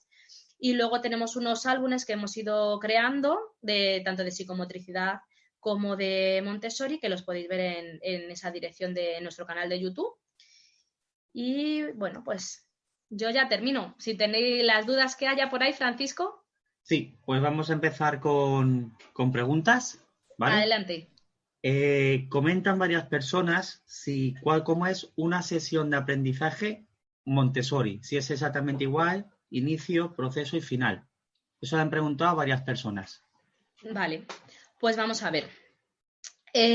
Nosotras, yo como lo trabajo, es primero intento, siempre tengo que tener claro que el grupo está preparado para trabajar. Cuando, por lo que sea, los niños vienen más nerviosos, no están receptivos, ese día no se trabaja Montessori y no pasa nada. Entonces, lo primero que tengo que hacer es observar al grupo. Yo muchas veces empiezo haciendo una pequeña asamblea donde pues nos saludamos. En el fondo estoy trabajando gracia y cortesía, cantamos un par de canciones para darnos los buenos días y hacer un poco de piña del grupo, y luego ya cuando veo que están serenos les digo, venga chicos, ya podemos trabajar. Entonces ellos ya conocen la manera de trabajar, se levantan, cogen el material con el que quieren trabajar, se sientan o, bueno, luego cada material, hay algunos que se trabajan en mesa y otros, por sus dimensiones, pues se trabajan en el suelo con un tapete. ¿El tapete para qué nos sirve? Y la bandeja, en el fondo lo que nos está haciendo es limitarnos el espacio. Porque si yo no le limito el espacio, pues a lo mejor o le dejo un cuenquito, a lo mejor está trabajando en los ensartables y en vez de dejarlos en el cuenquito que yo le he puesto, si no hay cuenquito, pues lo tiran. Entonces, cuando les limitamos el espacio y les damos cuencos o un sitio donde meter las cosas, va fluyendo mejor. Y luego cuando ya pues tenemos que recoger porque tenemos que irnos al patio, lo que sea, ellos van cada uno un poquito a su ritmo. Y yo mientras voy haciendo presentaciones a los niños, que yo tengo allí, yo tengo un registro, me hago un registro con todos los niños, todas las bandejas, y para registrar cómo ellos trabajan, otro truqui que os digo, porque claro, cuando tú tienes una clase de 20 niños, pues llega un momento que tú no sabes si ha trabajado este material, si se lo has presentado. Yo por lo menos no, que tengo muy poquita, yo todo lo apunto, tengo muy poca capacidad de memoria. Entonces yo tengo mi tabla con los niños arriba y hacia abajo tengo todo el nombre de todas las bandejas. Y entonces cuando yo presento ese material, pongo un palito. Cuando veo que el niño lo trabaja, pongo otro palito. Y cuando el niño ya lo trabaja perfectamente, cierro el palito y entonces hago el triángulo. Y luego lo que a veces hago al lado del triángulo, voy poniendo palitos de cada vez que está trabajando esa bandeja. Y de esta manera yo registro lo que está ocurriendo en mi ambiente, ¿no? Y además así localizo los periodos sensitivos de cada niño, porque si coge más de un material, va más de material. Y luego, como cierro, como os decía, cuando ya nos tenemos que ir, ponemos el canon de Pasbel y ellos mismos van recogiendo el ambiente y ya pues pasamos a otra actividad. Vale. Seguimos. Otra preguntita que hay. Muy bien. Ahora mismo estamos dando clases online. ¿Cómo hacemos para trabajar método Montessori online? Lo ha preguntado mucha gente. Vale. Pues mira, nosotros que también estamos en esa situación, pues lo que hemos hecho es hacer como unas charlas formativas para los padres. Entonces ya no a lo mejor hemos preparado algunas actividades como la que os decía de Trasbases, pues se lo vamos a ir mostrando a los padres para que ellos lo tengan disponibles. Les vamos a hacer, que lo tenemos ya... todavía no lo hemos lanzado, por si hay alguna mamá de mi clase viéndolo, no lo tenemos lanzado, se lo estamos adelantando, pero vamos a dar un poquito de formación de cómo aplicar Montessori en el hogar. Y algunas actividades de estas que os digo facilitas, que todo el mundo tenemos en casa disponibles para que ellos empiecen a trabajar. Muchas de vida práctica, porque en el fondo el niño lo que quiere es imitar al adulto. Entonces, si estamos en casa todo el día en confinamiento, como estamos el mundo entero, pues claro, si yo limpio y le doy al niño un trapito y me va limpiando, pues él está trabajando, ¿vale? Y le vamos a ir dando unas pautas de comportamiento. Por ejemplo, una de las formaciones que nosotros hemos preparado es el movimiento, la importancia del movimiento en el niño, porque eso es una fase de María Montessori, es un periodo sensitivo. Entonces les hemos hablado a los padres de por qué los niños se mueven y por qué tienen esa necesidad de moverse. Les hablamos mucho les podemos hacer vídeos de maneras respetuosas, de llevar el control de esfínteres, por ejemplo, que son todas acorde, en consonancia con esta dignidad que tenemos que dar al niño. Le podemos hacer actividades de estas sencillitas, pero es verdad que hay veces que es complicado, ¿no? Yo me imagino una familia que tiene que teletrabajar y tal, pues hay veces que es complicado. Y hay veces que eso también es un arma de doble filo, Porque, ¿qué puede ocurrir? Vale, que lo pueden usar de una manera que luego cuando lleguemos al ambiente no se trabaja así. Y los niños, o sea, hay que tener cuidado con ese tema. Porque, claro, los padres no tienen la formación pedagógica que tenemos nosotros como docentes. Entonces, hay veces que podemos dar una formación de esa transformación del adulto hacia la mirada del niño, ese cambio de mirada hacia el niño, y podemos darle alguna actividad Montessori, pero con precaución. Hay otra muy fácil, que es muy intuitiva, que es el molinillo de café. Entonces meten trocitos de galleta o de arroz y entonces el molinillo de café tienen que ir dando vueltas y va cayendo. Pues bueno, esas actividades no requieren una presentación, pero con cautela los materiales que les mostremos, porque nos los pueden viciar luego para cuando vengan al aula. Con cuidado. Mucha formación, yo creo, más de este cambio de mirada tradicional que tenemos hacia la infancia llena de prejuicios, salir un poquito de eso. Yo creo que es lo que más necesitan ahora mismo los padres. Perfecto. Seguimos con más preguntas. Pregunta Jorge Holguín. Primero te felicita, dice que excelente. Y comenta si existe algún catálogo de materiales y mobiliario para implementar los diferentes espacios. Pregunta eso y luego te preguntaré también referente a los espacios otra cosa. Si existe un catálogo. Hay material Montessori. Vamos a ver, es verdad que esto a mí es una de las cosas que me duele muchísimo porque realmente me da pena no haber introducido más la vida de María Montessori porque a mí me parece apasionante, sobre todo porque surgió de la pobreza. Primero con este grupo que le dieron de niños que estaban sin estimular y los materiales que ella fue creando fue de su propio dinero, lo poco que podía ir ella recabando, hablando con un carpintero y creando materiales, ¿no? Y luego la segunda parte donde ella implementó su metodología con niños normales fue en un barrio pobre obrero de San Lorenzo. Entonces, esto surge de la pobreza. Pero ¿qué ocurre? Que como esto se está demostrando que es estupendo, que es maravilloso, que es verdad que los materiales con los que se hacen, pues no es el plástico al que estamos acostumbrados para los niños, sino que es material pues de madera y tal, pues entonces esto se ha hecho un comercio exagerado. Y es una pena, porque realmente, como os digo, esto nace de la pobreza. Y entonces lo que han hecho es quitarle un poquito de valor. Y luego han inventado muchos materiales más y les ponen el nombre de Montessori. Hay que conocer, o sea, es que esta pregunta es muy larga. Lo que tienes que tener es un mobiliario adecuado al niño, o sea, a la altura del niño, para que él pueda acceder al material, y luego informarte de qué materiales realmente son Montessori y qué materiales no son Montessori. ¿Por qué? Porque todos los materiales Montessori han sido estudiados por ella. Es decir, cuando yo tengo una torre rosa, esa torre no es rosa porque a ella le gustara el rosa, sino porque ella la hizo rosa, verde, azul y descubrió que la manera que los niños les resultaba más atractiva y trabajaban más con ellos era la torre rosa. Lo mismo la escalera marrón, pero lo mismo los ensartables. Los ensartables tenemos el rojo que tiene una guía, una asta vertical y los niños meten en el asta vertical y son rojos y la de horizontal, que son unos discos que lo meten así en horizontal, son verdes. Eso tiene su razón y ella fue la que lo descubrió y la que observó y que dijo, este material es así. ¿Qué ocurre? ¿Qué es esto? Que esto usa un poquito pues la economía, ¿no? Nosotros trabajamos con una página como Mucho y ahí la verdad que son bastante leales a la metodología. Si te vale eso por buscar y luego hay una página oficial alemana, pero ahí los materiales es verdad que son de muy buena calidad, pero son carísimos. Se lucran bien.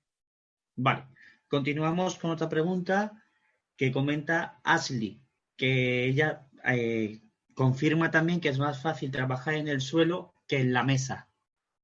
¿Vale? Entonces eso es también para explicar un poco, pero yo pregunto, si un niño quiere estar en la mesa, se le deja estar en la mesa, si quiere estar en el suelo, ¿se le recomienda que esté en un sitio o en otro sitio? No.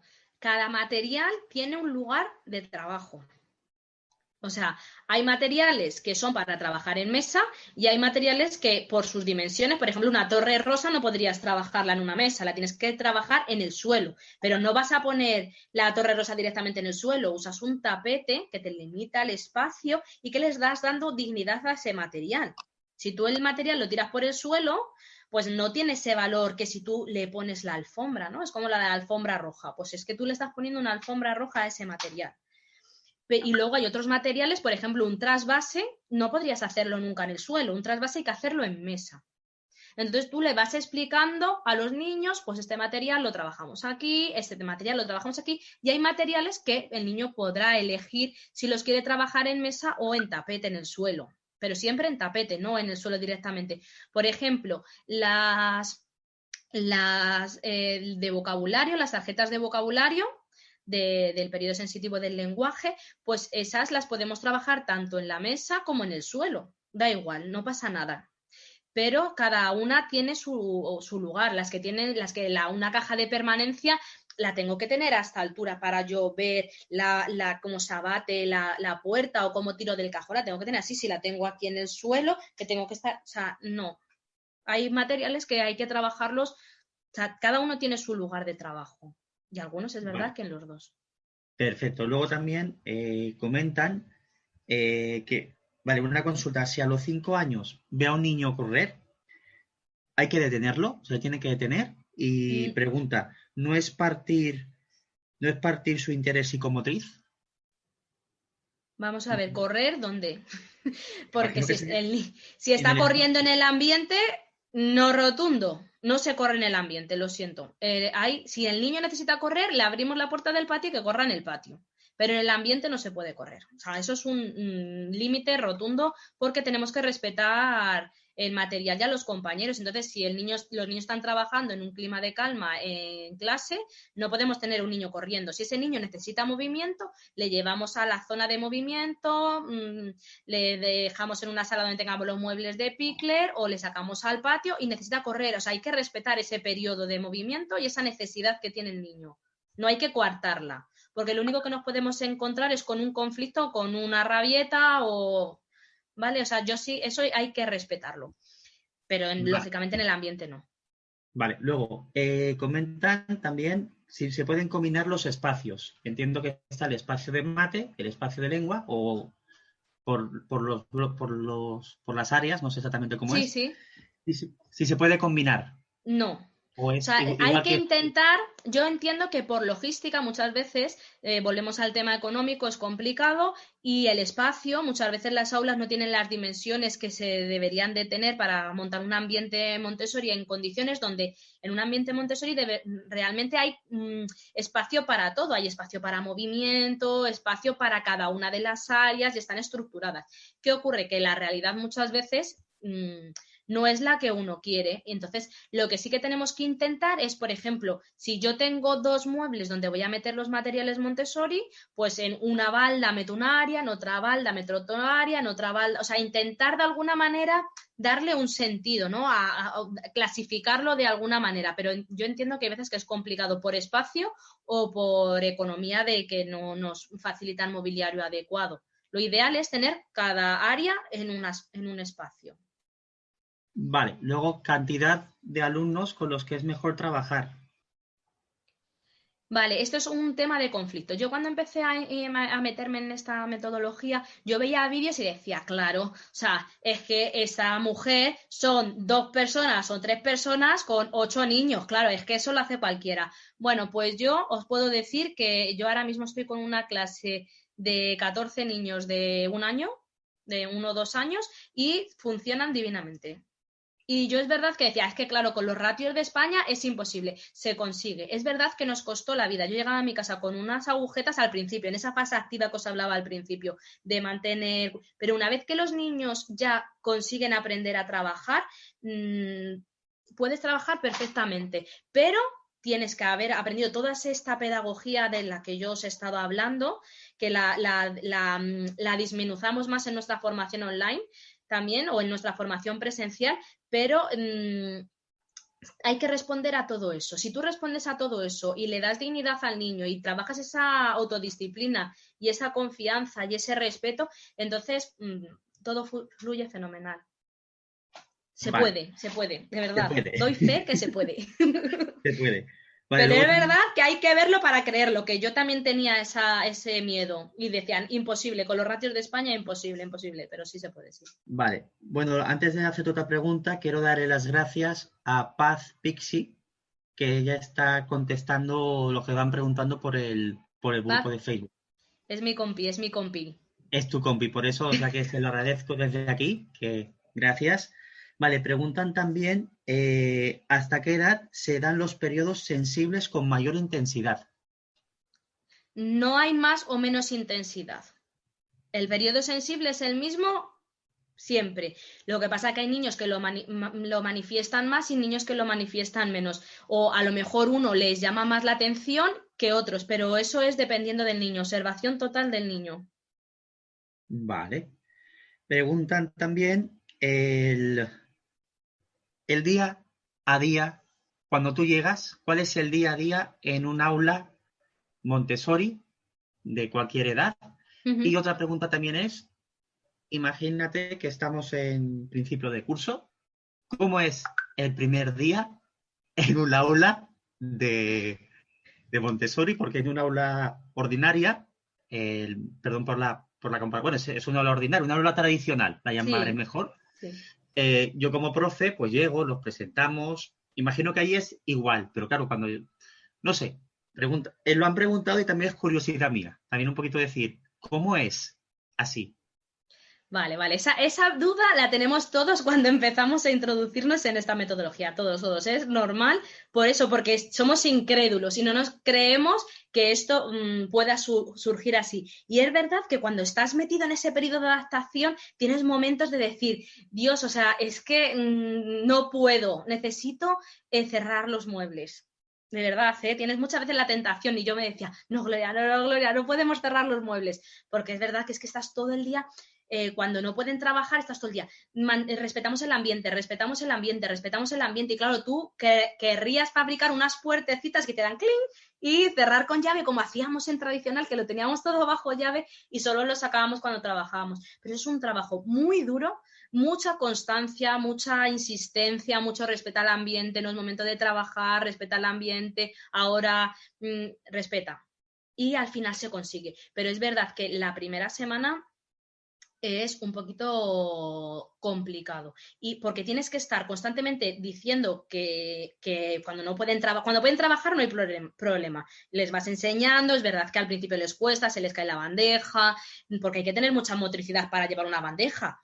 Y más cuando le estás metiendo cristal muchas veces, o loza, que es otra de las cosas que también dices, ¿y cómo voy a meter cristal en un aula de 1 año, de 2 años, de 3 años? O sea, impensable. Todo hemos creado un micromundo para los niños de plástico. Y aquí volvemos otra vez para atrás y decimos, no, en mi clase hay loza, hay cristal, hay lo normal que se tiene un adulto, no hay nada de plástico. Es más, os digo una cosa, al principio tenía un mueblecito con cosas de plástico tradicional y nadie le hacía ni caso. Nadie, solamente iban. Y otro dato importante, en este curso, lo que hemos podido disfrutar de él hasta ahora, me han roto 3 vasos de cristal.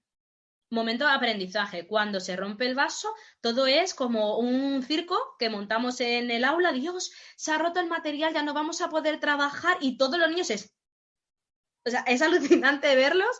A mí a ver si alguna vez consigo grabar ese momento porque las caras de los niños es, madre mía, el material se ha roto. Con lo que lo cuidamos y lo mimamos y tal, y se le ha caído el niño que lo rompe, es como no sabe dónde meterse.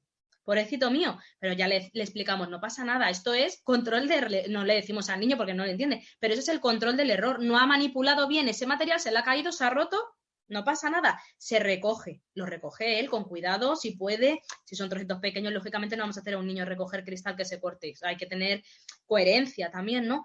Pero no pasa nada, ¿ves lo que ha pasado? Hay que cuidar el material. ¿Qué ocurre con el plástico? Que se te cae al suelo y no se rompe. Entonces, ¿qué hacen los niños? Tirar las cosas porque no se rompe. Pero si el niño tira un vaso de cristal y se rompe, no lo va a volver a tirar porque se le ha roto. Y sabe que hay una consecuencia. Con el plástico no hay consecuencia, no se rompe nada.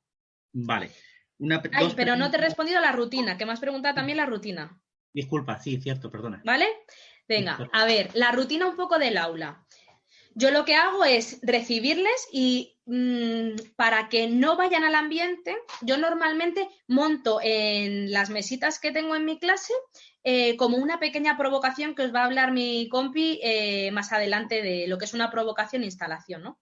Entonces yo preparo unas provocaciones, pues yo qué sé, por ejemplo, rollos de papel higiénico o unas piezas, los NIMS de Warlock o algo o unos puzzles. Por ejemplo, lo tengo allí preparado o es en otoño y les he traído unas hojas del parque y se las he puesto allí en una cestita o unas frutas, algo que les llame la atención. Entonces ellos entran a la clase siempre, lo primero les doy un beso, un abrazo como siempre, que siempre les recibo así agachándome a su altura porque yo creo que hay que darles esa dignidad, ¿no? De mirarles a los ojos por la mañana, lección de gracia y cortesía. Y entonces ya entran al aula y ellos ya van al material, ¿no? Y empiezan ellos a manipular para que yo pueda recibir a todos los compañeros y que no se metan en el ambiente porque no los puedo controlar en ese momento. Luego hago una pequeña asamblea, que es lo que os decía, nos damos los buenos días. No es la asamblea típica de los días de la semana, o sea, no, es algo como un acercamiento, como me voy a tomar un café con vosotros ahora tranquilamente y a ver cómo estáis. Y cuando yo ya evalúo que ellos están receptivos, entonces ya decimos, trabajamos el material, ya podemos trabajar. Entonces ya ellos se levantan y van al material. Y empiezan a trabajar ellos, ya cuando ya lo tienen todo asumido ya es mucho más fácil porque ya saben muy bien cómo manejar cada material y mientras que ellos trabajan pues yo voy presentando algún material a alguno que veo que es nuevo para él o que no lo está trabajando bien. Hay que dejarles trabajar mal el material, trabajar mal el material, porque en ese trabajarlo mal van a aprender a trabajarlo bien, porque se van a encontrar una de las características que os contaré el próximo sábado del material es que tiene un control del error, es decir, que si lo hacen mal lo van a percibir porque les estamos haciendo ser autodidactas. Entonces, aunque les dejemos trabajar mal, hay veces que hay que dar como un refuercito. Y entonces es cuando nos metemos un poquito a corregir cuando vemos que es algo muy llamativo, ¿vale? Y vemos que no se encauza. Y Vale. luego ya ponemos la música y volvemos pues a lo mejor hacemos una sesión de psicomotricidad o salimos al patio. Los viernes hacemos una provocación grande con toda la escuela o salimos a un rellanito que tenemos y ahí con vidrieras y hacemos algo ahí de artes plásticas, porque otra de las áreas que nos da mucha tirria a los que venimos de tradicional y nos hemos educado en tradicional es las artes plásticas. El darles, me refiero a artes plásticas en el sentido de darles pinceles, témpera, estas cosas que manchan mucho, nos da un poquito, pero es verdad que cuando estás en este ambiente lo saben trabajar muchísimo mejor y respetuosamente, no en plan cafre. Y Vale. nada, luego ya vamos a comer y luego ya a la tarde pues fluye un poco así. Es verdad que tenemos ese momento de trabajo solo por la mañana. Yo por la tarde, a no ser que sea un día que llueva, no lo solemos trabajar porque están cansados y les cuesta. A los chiquititos, en segundo ciclo yo creo que sí que se podría hacer, en niños más mayores. Vale, vale. A ver, ahora voy a hacerte dos preguntas, ¿vale? Relacionadas con el tema de educación especial. Por una parte preguntan ¿qué tanta eficacia tiene el método Montessori con los niños con necesidades educativas especiales? Y relacionado con esto, también, perdón, esta pregunta la ha hecho María Esther Pérez Talla. Y luego tenemos a Janet Lavilla Holguín, que pregunta que le gustaría saber cómo se manejan las edades y grupos si trabajamos con un niño con discapacidad.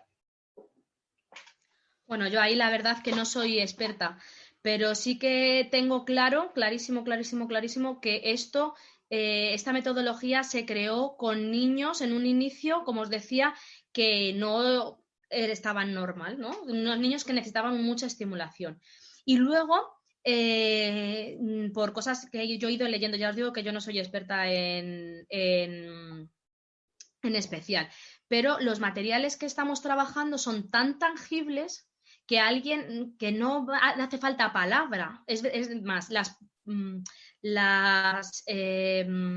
presentaciones son casi sin palabra, que es lo que más le cuesta a los niños de especial, ¿no? El comprender la palabra. Entonces, pues bueno, como ellos van manipulando, experimentando, es en movimiento, no tienen que estar estáticos, pues yo creo que es una metodología que funcionaría genial en especial. ¿Alguna vez que hemos tenido algún niño así diagnosticado en el cole y tal, la verdad que reaccionaba, le atraía mucho este material, sobre todo la manera de trabajar, que se pueden mover, pueden coger, buscan lo que les llama la atención, no les estamos diciendo, pues ahora vas a hacer esto, que más con un niño de especial hay veces que hay que dejarles y hay veces que en esa libertad dirigida que les dejamos en el ambiente podemos descubrir muchas cosas. Yo creo que es desde luego una metodología que podría funcionar muy bien. Aún así, os digo que no soy especialista en especial ni he trabajado nunca en un aula de especial. Pero entonces, en un aula de Montessori también hay niños con necesidades educativas especiales. Allí no se separan por un lado uno y por otro lado otros, ¿verdad? Yo creo que eso es igual que en un cole normal, que hay Vale. veces que hay algún alumno de especial y está ahí hasta que sí se puede, o sea, se integra de alguna manera. Pero yo creo que este material y esta manera de trabajar por cómo es mucho más receptiva para estos niños, porque estos niños, por ejemplo, que van a otro ritmo, ¿no? Diferente de los niños, pues le está ofreciendo que se adapte, esa personalización que hablábamos al principio, pues le va a responder mejor. Aún así, no me he encontrado yo tampoco con ese caso, la verdad, no lo he encontrado. Vale. Y ahora, preguntan también, ay, perdón, que ahora, el tema de la formación. ¿Cuánto tiempo necesita un profe o un seño para formarse y luego estar preparado para entrar a un aula de Montessori? Mucho. Mucho. O sea, ya no solamente es el aprendizaje formativo, ¿no? Cuando tú te formas, pues ya depende del nivel en el que te formes, porque claro, hay formación Montessori desde comunidad infantil, que es 0-3, casa de niños, que es 3-6, luego viene primaria, incluso hay de secundaria. Que el problema en secundaria es que es muy complicado llevarlo a la... Hay muy pocos sitios que lo tengan, ¿no? Entonces, ya no solamente es el formarnos, el ir a una escuela donde nos formen y nos den una acreditación, como que tenemos esos conocimientos, como la transformación que os hablaba del adulto. O sea, yo he tenido mi formación, he estado un año formándome para ser guía de comunidad infantil, un año entero, pero luego yo he seguido, hay que procesar toda esa información, tienes que cambiar tu mirada, tu manera de que como a ti te han educado, es como tú has estado educando hasta ahora y tenemos muchísimos prejuicios muy arraigados que tenemos que desechar, entonces tenemos que desaprender todo lo que hemos aprendido para ir interiorizando toda esta maravilla y claro, eso lleva mucho tiempo, eso no es fácil, es que tenemos que cambiar hasta nuestra manera de movernos, nuestra manera de hablar. Es muy complicado, o sea, no es solamente la formación pedagógica, que es larga y muy costosa también, por desgracia, volvemos otra vez a esta pena de que han hecho de élite esta metodología, sino luego toda la transformación que tenemos que sufrir como personas. Vale. Pues ahora ya, Gloria, la última pregunta es, ¿qué libro recomiendas para iniciarse en el método Montessori? ¿Vale? Respondes eso, luego han quedado algunas preguntas también por resolver, pero luego como tu compañera está respondiendo, pues seguir apoyando por ahí. Sí que te pido que hagas una conclusión final, nada, que recomiendes unos libros para iniciarse, que hagas tú una conclusión final y luego ya haremos el cierre. Vale. Bueno, pues libros para recomendar. Yo os recomiendo los suyos. O sea, es que tenemos muchísimos libros de ella. Empezando el niño en familia. Tenéis otro que la mente absorbente, por supuesto. Luego la pedagogía científica. O sea, yo buscaría sus libros. ¿Qué ocurre? Que estos libros hay veces que son difíciles de encontrar. Porque en Amazon, por ejemplo, no los tienes, que es lo que nos es a todos más fácil. Entonces te tienes que ir a tiendas especializadas. La tienda esta con la que trabajamos nosotros, Mumuchu, los tiene. Luego está el niño en familia. Luego, para la gente que dé clase de religión, hay uno también de religión católica. Pero yo no me movería de los suyos. Además que ella es una mujer muy cercana, muy humilde, o sea, que está muy bien escrito. Son términos científicos, pero con mucho ejemplo, porque ella en el fondo mucho de lo que va haciendo es relatando sus experiencias. Por ejemplo, en el tema este que os he sacado del tema de los mocos, de limpiar los mocos a los niños, contaba y decía ella, dice, es que observando a los niños, veía cómo las profesoras, estaba el niño ahí jugando en la arena del patio y llegaba la profesora, ¡pum!, con todo su amor, porque todas lo hacemos con todo el amor del mundo, y claro, el niño se pega un sobresalto y decía, ¿qué ocurriría si yo estuviera así ahora observando a los niños y viniera una mano gigante, ¡pum!, y me limpiara los mocos? Pues ella va escribiendo un poco así, luego es muy científica también, porque lógicamente ella era una científica, pero que tiene así como mucho chascarrillo. Luego pone otro cuando trabaja estas tendencias del orden y cuenta un ejemplo de que iban un grupo de gente visitando una escuela y entonces iba una mamá con su niño y entonces el niño no paraba de llorar y no paraba de llorar y no paraba de llorar y la mujer llevaba el abrigo colgado así del brazo porque hacía calor y le cogía, tal, y ya al final se acerca a María Montessori y le dice, a lo mejor es que el abrigo no lo llevas donde lo tenías que llevar. La señora se pone el abrigo y el niño se relaja. Y entonces ahí fue una de las veces donde ella descubrió esa necesidad de los niños del orden, porque estaba desordenado, es que ese abrigo y es que a ellos les altera, cosas que a nosotros ni las percibimos, ellos las perciben, tienen mucha más capacidad que nosotros, pero nosotros perdemos esa mirada, pero tenemos que comprenderlos. Vale. Y ahora ya que hago un resumen, Gloria, ¿te parece? muchísimas gracias por hora y media que has estado con nosotros. Hemos aprendido muchísimo.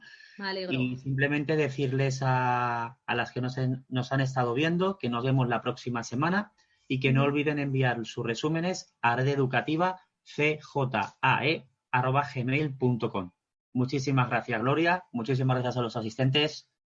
Y a tu compañera Paz, muchas gracias por ir contestando en Facebook. Gracias.